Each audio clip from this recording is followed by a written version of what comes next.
In January 1945, in the freezing forests of France, a 19-year-old American officer stood nearly alone against an advancing German force. His name was Audie Murphy. Small in stature, soft-spoken, and only a teenager, Murphy did not look like the image of a battlefield legend. But in combat, he became one of the most decorated American soldiers in history. During the Colmar Pocket Campaign, his unit was ordered to hold position against a German counterattack. Enemy infantry and tanks began advancing through the trees. Outnumbered and under heavy fire, Murphy ordered his men to withdraw to a more defensible position. He stayed behind.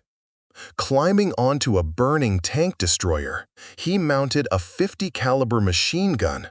Flames burned behind him. Ammunition could detonate at any moment. Yet he fired, alone.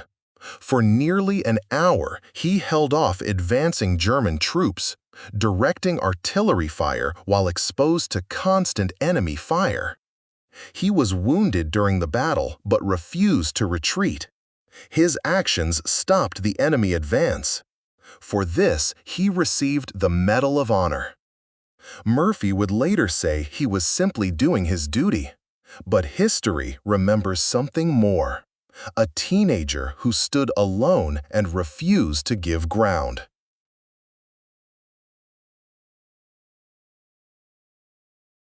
On Okinawa in 1945, one of the bloodiest battles of the Pacific raged across cliffs and ridges.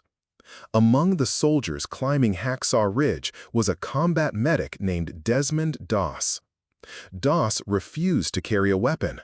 He was a conscientious objector, guided by faith. Many doubted him, some mocked him, others questioned his place in combat. But when the fighting began, doubt disappeared. Under relentless machine gun fire and artillery bombardment, American forces were forced to retreat from the escarpment. Wounded men were left behind. Doss stayed. One by one, he carried injured soldiers to the edge of the cliff and lowered them down by rope. Each time he returned to the battlefield, he whispered the same prayer: "Lord, help me get one more." He saved approximately 75 men, without firing a single shot. He became the first conscientious objector to receive the Medal of Honor. His courage was not in taking life, it was in preserving it. Richard Winters. Leadership in war is measured in seconds. On June 6, 1944, D-Day, paratroopers of the 101st Airborne landed behind enemy lines in Normandy. Among them was Lieutenant Richard Winters. Scattered across the countryside, many units were disorganized and isolated. But Winters quickly regrouped a small number of men. Their objective: silence German artillery guns firing on Utah Beach. Without waiting for large reinforcements, Winters devised a plan. Using fire and maneuver tactics, his small force assaulted a well-defended German battery. Under intense fire, they moved trench to trench, eliminating gun positions one by one. The assault succeeded. Military historians later studied the engagement as a textbook example of small unit tactics. But beyond tactics, Winters embodied calm leadership. He did not seek glory. He sought responsibility. In chaos, he brought order.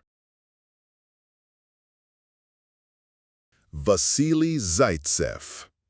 In the ruins of Stalingrad, the war became personal. Vasily Zaitsev, a Soviet sniper, arrived in the city during one of the most brutal urban battles in history. Buildings were shattered, streets were rubble, visibility was limited. Snipers hunted one another. Zaitsev became known for his patience and precision. He trained others, forming sniper teams that spread fear among German troops. His reported kill count grew steadily, but more significant than numbers was psychological impact. In a city reduced to ruins, he turned debris into advantage.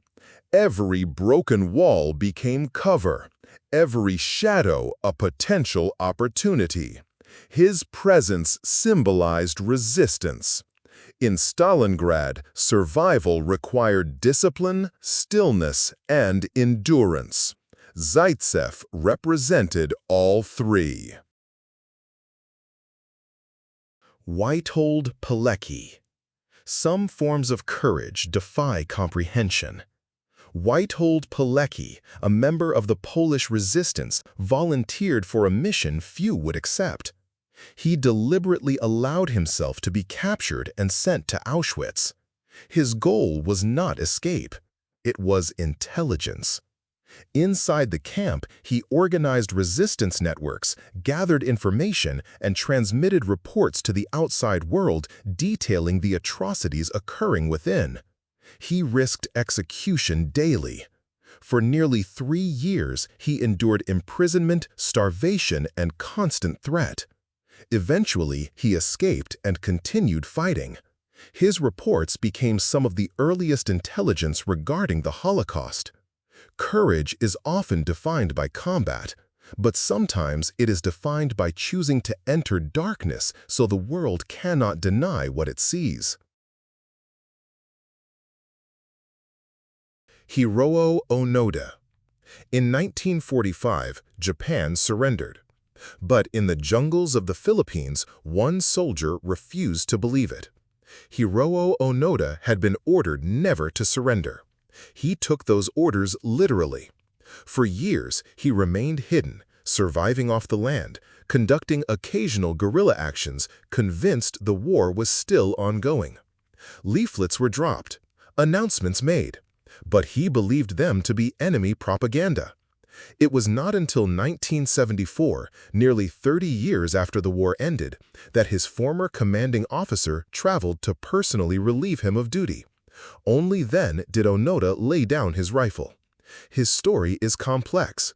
It speaks of loyalty, indoctrination, isolation, and the psychological weight of war. For nearly 3 decades, he lived in a conflict that had already ended. John Basilone. In October 1942, on the island of Guadalcanal, the battle for the Pacific intensified under relentless rain and constant enemy assault. Among the U.S. Marines holding the defensive line was Gunnery Sergeant John Basilone. The Japanese forces attacked at night, wave after wave. Machine gun positions were critical. If they fell, the line would collapse. When enemy fire disabled portions of his section and ammunition ran low, Basilone moved through intense gunfire to resupply his men. At one point, 2 of his machine gun crews were killed. He took control of the guns himself.